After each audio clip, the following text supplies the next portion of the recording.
解放军南部战区7号发布消息称，当天为南海黄岩岛附近海空域组织联合战巡，一切尽在掌握之中。鉴于当前的南海局势，这则消息虽短，但内涵很丰富，也引发外界高度关注。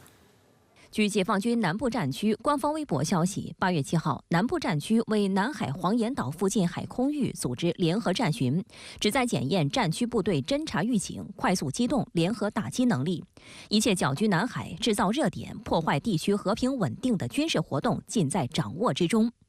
观察指，南部战区发布的这则消息虽然很短，但内涵很丰富。侦察预警、快速机动、联合打击这3种能力，是解放军对一切挑衅性行动采取的有针对性的作战程序和措施，表明解放军有能力捍卫国家主权安全和领土完整。 首先，侦察预警表示具备快速发现在我周边海空任何范围的挑衅性行动；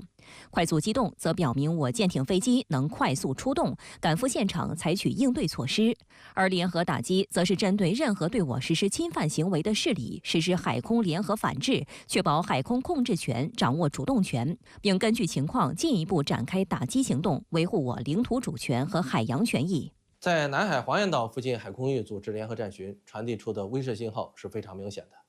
菲律宾现在跳得特别欢啊，不仅在仁爱礁、仙槟礁、黄岩岛等南海岛礁呢频频搞事，而且还积极和域外国家联手搅动南海局势啊。今年以来，美菲、美日、澳菲、日菲不断在南海进行联合军演或联合巡逻，甚至还发展到了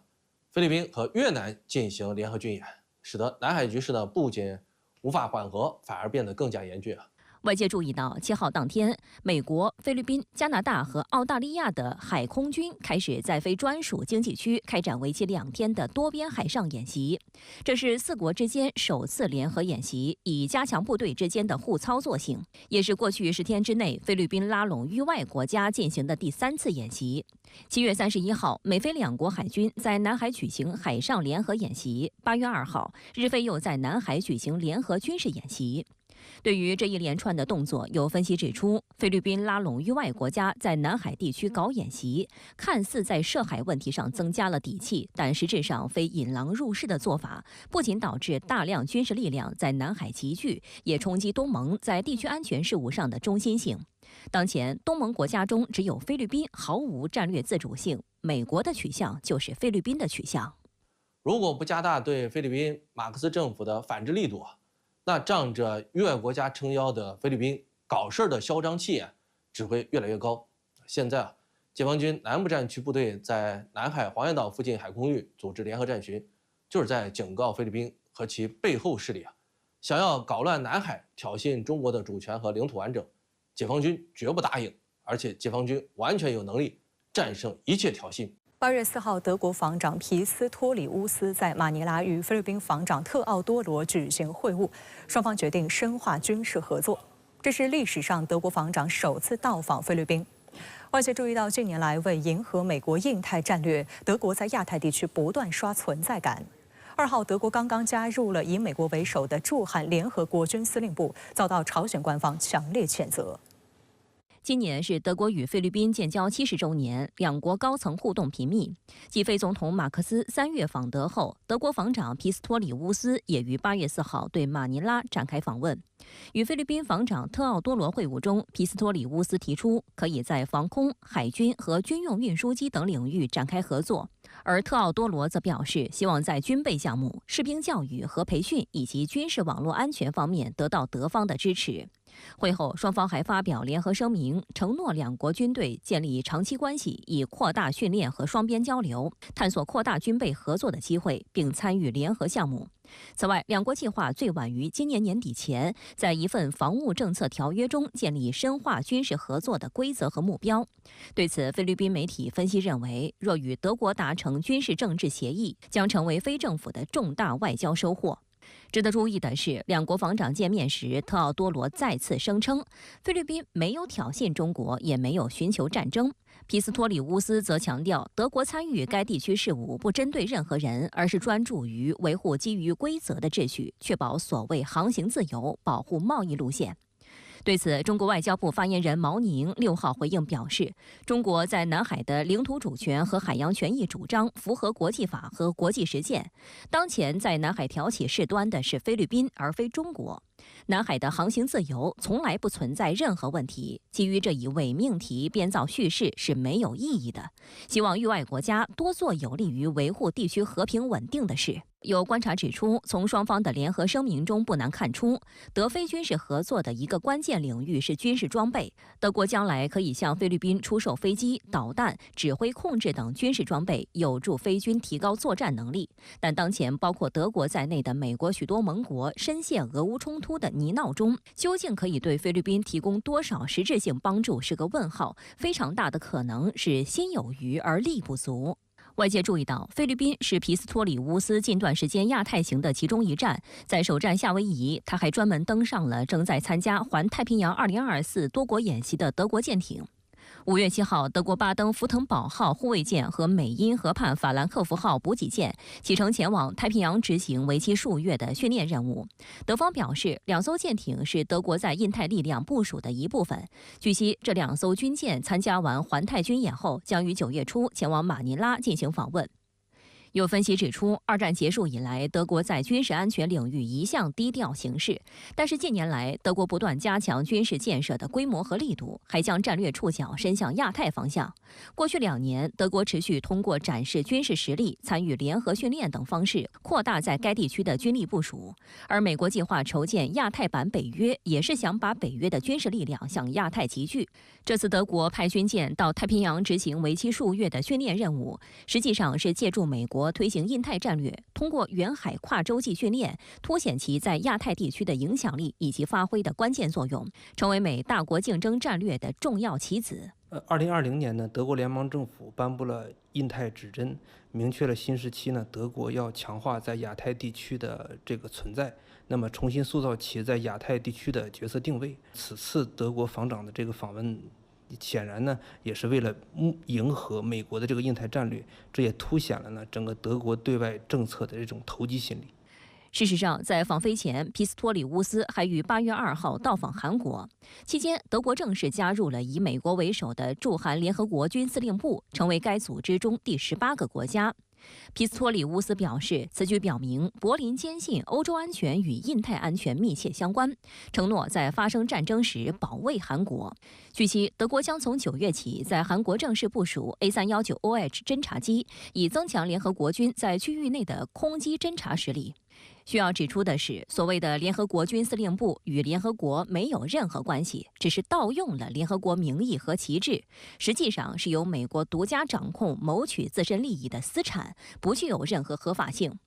对此，朝鲜外务省发言人于8月6号晚间发表谈话，称德国此举是破坏半岛和平与稳定、加剧地区局势的行为，朝方予以强烈谴责。德国要对由此产生的一切后果承担全部责任。这个联合国军呢，是朝鲜战争时期由美国拼凑成立的军事集团，其冷战色彩呢十分鲜明。尽管呢披上联合国的这个外衣，但其实上呢，它一直以来呢都是扮演美国在整个这个东北亚地区维护其地缘利益的工具这样的一种这个角色。德国此次呢自愿趟这趟浑水，这也反映了他整个德国呢企图加紧与美国印太战略对接的这样的一个态势和心理。好，当地时间6号，美国国务卿布林肯、国防部长奥斯汀与澳大利亚外长黄英贤、副总理兼防长马尔斯在美国马里兰州举行会晤。值得注意的是，此轮对话的背景正值美澳两国大选将至，会给双方愿景带来哪些不确定性？会后发表的联合声明中老调重弹，渲染所谓中国威胁到底有何盘算？来看报道。本次美澳2+2部长级磋商主要讨论印太地区安全等议题。会谈结束后，美澳双方在位于美国马里兰州安纳波利斯的美国海军学院举行了联合新闻发布会，并发表联合声明。双方强调区域伙伴关系在促进印太地区稳定与安全的重要性，并同意加强防务合作。Today, yet another step forward in deepening, strengthening that alliance. President Biden has called it an anchor for peace and prosperity in the Indo-Pacific and around the world. 美国防长奥斯汀表示，将增加美国轮驻澳大利亚的军队数量，包括更频繁轮换轰炸机部署，以增强美国在澳大利亚的军事存在。All this will mean more maritime patrol aircraft and reconnaissance aircraft operating from bases across northern Australia. It will also mean more frequent rotational bomber deployments. 公开资料显示，美国在澳大利亚并无驻军，但美国海军陆战队每年有6个月驻扎在澳北部城市达尔文。目前，美国正与澳大利亚推进多个关键基地的升级，以增加可接纳其海军陆战队和来访的空军中队的设施。其中，达尔文皇家空军基地及丁达尔皇家空军基地2处场地正处于升级调查阶段。澳大利亚防长马尔斯对此表示欢迎，认为相关部署有助加强在印太地区的威慑力。此外，马尔斯表示，美澳还将在武器制造领域加强合作，以增加对印太盟友的供应。双方预计2025年开始联合制造制导武器，其中就包括俄乌冲突中被乌克兰广泛使用的制导多管火箭系统。事实上，作为美澳年度防务对话的立牌菜，今年双方也在声明中大肆渲染所谓中国威胁。外界注意到，联合声明中虽强调了与中国保持开放沟通渠道的重要性，但之后话锋一转，无端指责中方在南海及台海采取的行动是危险的，并扬言未来美澳两军将在菲律宾专属经济区定期举行演习。有分析指出，这显示出美澳关系的加强，实际上是在以遏制和破坏中国和平发展的印太战略为核心的框架下进行的。我们可以看到今年的2+2会议的这样一个日程设置，它包括这个供应链问题，包括军工合作，包括印太所涉及一些南海等等这些问题，所以这些它其实比较显著的体现了这样一个对华的针对性，也反映了美国是非常有意的要把这个美澳联盟塑造为这个美国印太战略的一个重要的支柱。有观察指，美澳2+2会谈是一个常规的年度性对话机制，但今年的会谈有其特殊背景，即美澳双方均面临国内政局变化的不确定性。美国将于今年11月举行大选投票，而澳大利亚最迟于明年5月大选。因此，此次会谈除了保持以往的合作基调之外，观望并审视各自政治、外交政策动向也是双方关注的重点。另一方面，澳大利亚长期以来被美国视作开展印太战略的重要支点，并期望澳大利亚在对华政策上采取更为强硬的立场。但这与澳工党政府上台后积极寻求改善对华关系背道而驰，因此双方在对华态度上能否步调一致，仍是未知数。从总体来看呢，尽管说美澳联盟的这种可靠性还是比较强，但是联盟内部它确实也存在着一些利益分歧。比如说，澳大利亚是中国的这样一个重要的贸易伙伴，与中国的贸易合作对于澳大利亚非常重要，所以这也使得澳大利亚在安全和经济中，在中美之间如何选择，它其实也面临着一定的这种选择的困境。当地时间5号，美国国务卿布林肯、国防部长奥斯汀以及美国总统国家安全事务助理沙利文3人在华盛顿邮报上联名发表了题为《拜登的印太外交使美国的未来更加安全》的署名文章。由于3人均为拜登政府在外交及军事领域的最核心高级官员，该文章也被外界视为对拜登政府4年外交政策的总结。值得注意的是，中国成为文中出境次数最多的国家之一，被直接提到7次。且每当中国被提及，其使用的往往是胁迫、欺凌、危险的边缘政策等耸动词汇，渲染与中国对抗的意图明显。外界注意到，该文章的发表正值美国大选竞争进入白热化，同时也是拜登总统任期的最后阶段。这一动作背后的政治意义耐人寻味，一定程度暴露出拜登团队对印太战略成果的不自信。自拜登执政以来，美国将目光进一步聚焦于亚太地区，通过印太战略框架企图拉小圈子遏制中国发展，其中就包括美日韩合作、奥库斯协议、美日英澳4方安全对话机制等。有分析指出，拜登团队此举不仅意在稳定盟友军心，也有巩固其政治遗产之意。不过，有观察就指出，被拜登政府视为外交成绩的印太小圈子，实际上正陷入停滞，而最主要的问题恰恰出在美国身上。英国《每日电讯报》此前在报道中直言，人们越来越怀疑美国履行承诺的能力和意愿。2021年9月，美英澳3国在外界质疑声中达成奥库斯协议。根据3国公布的方案，美国将于本世纪30年代初向澳方出售3艘美制弗吉尼亚级攻击型核潜艇，后续可能再追加出售2艘。此外，3国还计划以美英技术为基础，合作研制一种新型核潜艇。但时至今日，这一方案仍面临资金和产能等现实问题。由于熟练工人短缺和供应链问题，美国船舶制造业的交付率始终低于预期目标。另一方面，美国企图拉上印太地区盟友一同遏制中国，也受到舆论的普遍质疑与批评。澳大利亚国防部前副部长休怀特日前在接受新西兰媒体采访时就直言，奥库斯并不具有多大的战略意义，意在迫使澳大利亚在实际冲突中支持美国，是支持美国应对所谓中国挑战的一种表态。他坦言，如果美国能找到与华相处之道，澳大利亚与新西兰都将受益。Nobody really knows what America's aim in Asia is. But one thing's for sure, nobody in Washington thinks they should treat China as an equal partner. And my basic argument to my many friends in Washington is that if they don't treat China as an equal partner, then they're going to be taking on a rivalry with China.I don't think they can win. 很显然，我们知道他要把这么多的多边合作能够比较有效的动员，那么就是要不断的去塑造、去炒作中国的威胁，这样的话才能使得他的联盟更加有凝聚力。而从目前的这样一个情况来看呢，实际上盟国它也有自己的利益诉求，也有自己的这样一个战略自主性，所以在这样一个情况下，可以说表面上可能是比较一致，但是貌合神离是不时的出现。当地时间6号，美国副总统哈里斯以及明尼苏达州州长沃尔兹以美国大选民主党总统和副总统候选人身份开启首场竞选活动。沃尔兹接受副手提名后，民主党大佬纷纷表示支持。首次合体亮相的2人表现如何？共和党方面又如何看待这对新组合？来看报道。So Pennsylvania, I'm here today because I found such a leader.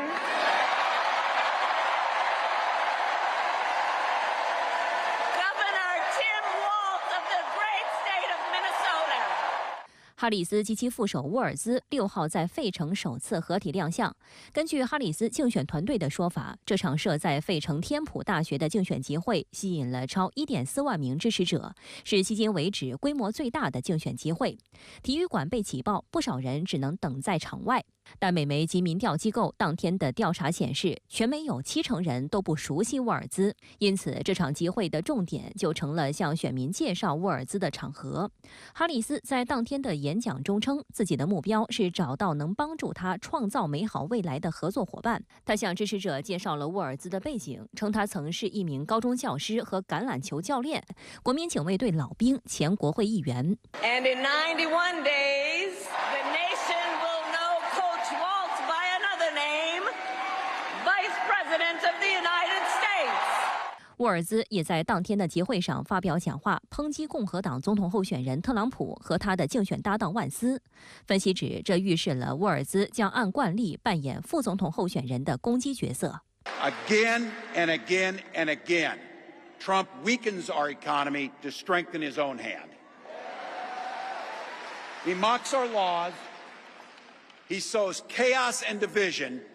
沃尔兹还对万斯下战书，要求进行公开辩论。值得一提的是，这并非沃尔兹首次在公开场合攻击特朗普及万斯。就在上个月，沃尔兹在美国知名政治节目《早安乔》中露面，嘲笑特朗普和万斯是怪人，被认为攻击性不大，但侮辱性极强。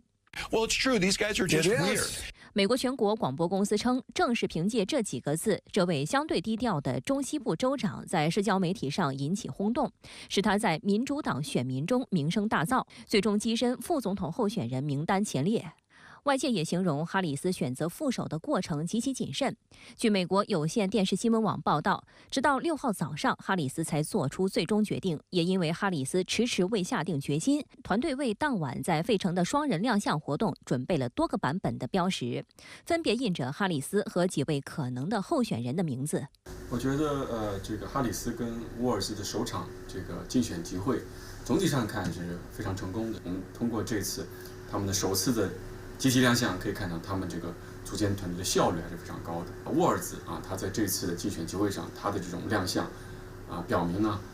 他是一个非常老练的政客。沃尔兹被确定为副总统候选人后，马上获得民主党内一众大佬支持。拜登称赞这是一个很好的决定。奥巴马夫妇表示，哈里斯选择了一位理想的伙伴。沃尔兹拥有担任副总统所需的阅历。克林顿发文称，沃尔兹是一个绝佳的人选，会成为一名出色的副总统。佩洛西则表示尊重哈里斯的选择，并称沃尔兹是一名很棒的中间派民主党人。据悉，哈里斯和沃尔兹将从6号起展开5天的密集竞选活动，走访各摇摆州。此前有分析指出，在拜登退选之前，特朗普在南方阳光4州的支持率明显高于拜登，而两人在北方铁锈带3州的支持率大致相当。如果民主党丢掉南方4州，那么哈里斯必须赢得铁锈带全部3州，才有可能以微弱优势赢得总统选举，而这就需要更多来自男性、白人和老年选民的支持，因而他最终选择老白男沃尔兹搭档，或许正是基于这一考量。Walz will appeal to those necessary Rust Belt swing state voters. But what I'm already hearing from Democrats, Kana, is it also depends upon how the Harris campaign uses him. Do they deploy him in those instances where he can have those organic campaigning moments with Rust Belt voters? They believe he brings something to the ticket that Harris lacks, that appeal to those Michigan, Wisconsin voters, etc. 深圳卫视注意到，哈里斯和沃尔兹的组合也展示出了强大的吸金能力。哈里斯竞选团队表示，宣布副手当天筹到的竞选资金已超2000万美元。多项民调显示，哈里斯几乎抹平了特朗普的领先优势，甚至出现赶超之势。但对于哈里斯选择沃尔兹作为副手，特朗普的前高级顾问康威在社交平台上写道：“蒂姆·沃尔兹真是松了一口气。”不仅如此，美国轴线新闻网也表示，许多共和党人对哈里斯选择沃尔兹表示惊讶和宽慰。英国广播公司称，一些共和党人认为沃尔兹是较弱的人选，提高了特朗普的胜算。因为就共和党而言，他们最担心的还是比如像宾夕法尼亚州、亚利桑那州这样的重要的战场州能够丢掉这样的战场州，这个是他们最担心。那么现在来看，这个沃尔兹他并不是来自于这个战场州所以他们呢表示呢稍微松了一口气，这是一个原因现在呢，在他们看来，沃尔兹跟这个哈里斯的意识形态是高度一致的所以呢，从这个意义上讲呢，共和党呢松了一口气，就是说他不会对这个像一些中间选民群体、温和派选民群体呢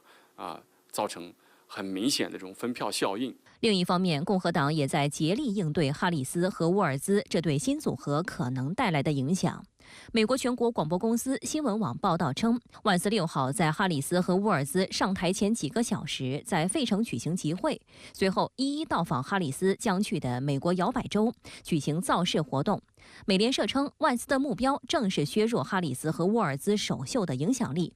此外，特朗普6号宣布将在下周1晚接受社交媒体公司 X 首席执行官马斯克的采访。特朗普5号还和100万粉丝网红罗斯在视频直播平台进行了长达90分钟的直播互动，直播高峰时观众数量超过58万，而在各大媒体平台上总共获得了220万次的观看。特朗普的竞选团队宣称，这创造了新的观看记录。Trump is going to keep TikTok going, whereas Biden and Harris have no idea what it means. We're going to save TikTok. They want to destroy TikTok. So all of the people on TikTok vote for Trump.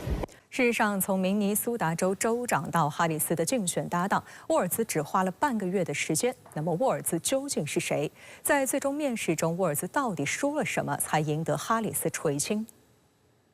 We believe in the promise of America, in those values I learned in Nebraska, and we're ready to fight for them.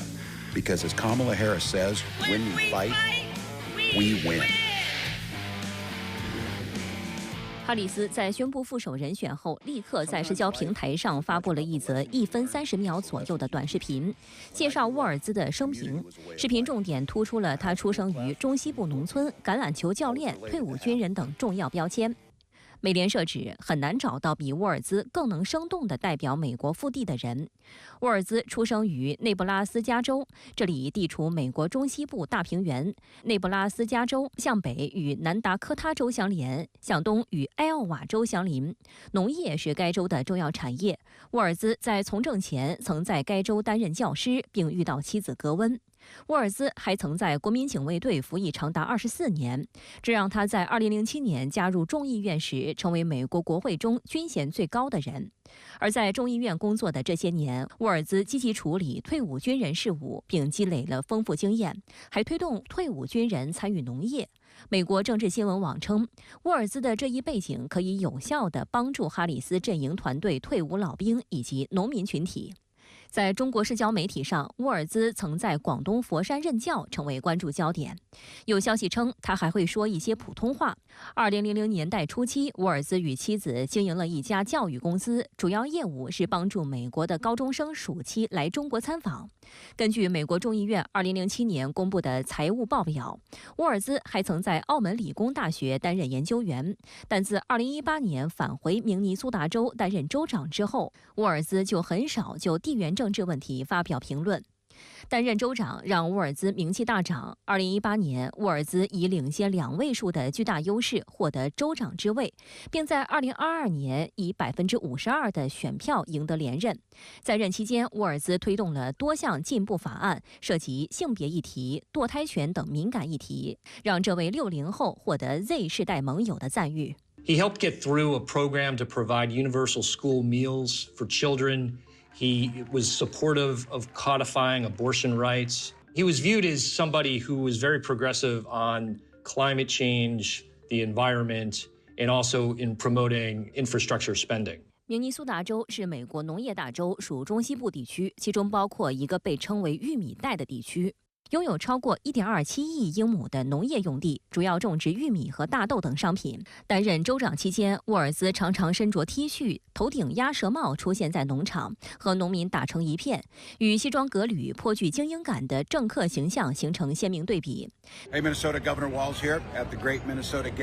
在这一点上，他和特朗普的竞选搭档万斯略有些撞型的意味，后者也自诩代表中西部农民群体的利益。两人连最爱喝的饮料都是一样的，也就是健怡激浪，有乡下人的饮料之称，是穷苦白人阶层的文化符号。在美国也有激浪带的说法，指的是阿拉巴马州、西弗吉尼亚州等美国白人贫困地区。而西弗吉尼亚州是铁锈带的腹地之一，也曾是特朗普选票的优势州。值得一提的是，沃尔兹对待枪支的态度曾发生过惊人的180度大转变，这也成为部分人士攻击他的焦点。沃尔兹曾是美国全国步枪协会的宠儿。2016年，《枪支与弹药》杂志还将沃尔兹列入最受拥枪者欢迎的20位政治家名单。但在2018年首次竞选州长期间，沃尔兹开始支持严格的枪支管控。如今，美国全国步枪协会仍然记仇，在得知沃尔兹成为哈里斯副手后，该协会发声明指责沃尔兹是政治变色龙。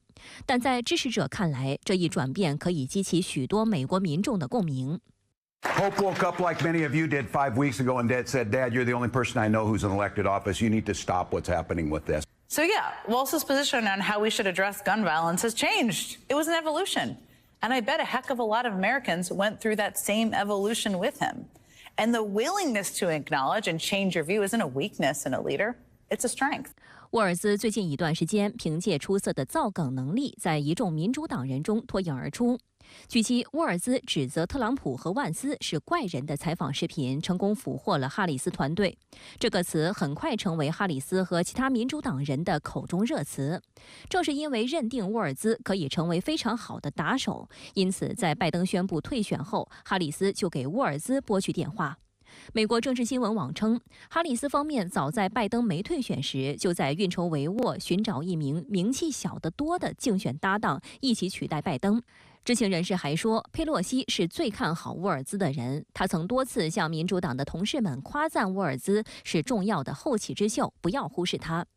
哈里斯最后一轮副手面试名单上只有2个人，和沃尔兹对决的是宾夕法尼亚州州长夏皮罗。但由于夏皮罗的犹太人身份，舆论担心他可能会加剧民主党在加沙问题上的紧张局势。美国有线电视新闻网进一步披露，夏皮罗在最后一轮面试中表现得太雄心勃勃了，甚至问出如果他成为副总统可以获得哪些权利，可以参与哪些决策等具体问题。反观沃尔兹，他不仅在面试中明确表态对总统之位毫无兴趣，还表明将全力辅助哈里斯。美媒指这一番低调且忠诚的表态是沃尔兹获得哈里斯青睐的关键。他没有明显的短板，这样的话能够避免对民主党不利的一些情况的出现啊，包括阿拉伯裔选票的流失啊，包括这个